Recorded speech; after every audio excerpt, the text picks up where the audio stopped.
Hi hello అండి. Rice ఇలా ఆరబెట్టేసుకోండి. పొడి పొడి రైస్ వండేసి ఆరబెట్టుకోవాలి. కాస్త పులియోగర చేసుకుందామని థింగ్స్ అన్నీ రెడీ చేసి పెట్టుకున్నాను. ఇలాగా కట్ చేసి పెట్టుకోండి. ఇది కాస్త రెడీమేడ్ పులియోగర పౌడర్ అనమాట.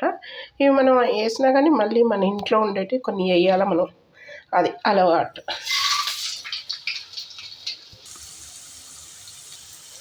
ఇందులో ఈ పొడి కలిపేసేసేయండి.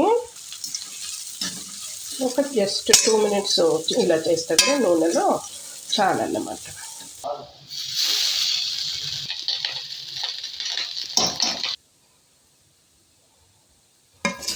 అంత రెడీ అయిపోయిందండి పులియోగర మిక్స్.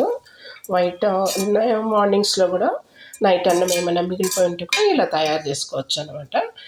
బ్రేక్ఫాస్ట్ కూడా బాగా ఈజీగా ఉంటుందన్నమాట. వర్కింగ్ ఉమెన్ అంటే పార్సల్ టిఫిన్ బాక్సుల్లో కట్టడానికి కూడా చాలా బాగుంటుంది అనమాట. Okay, enjoy.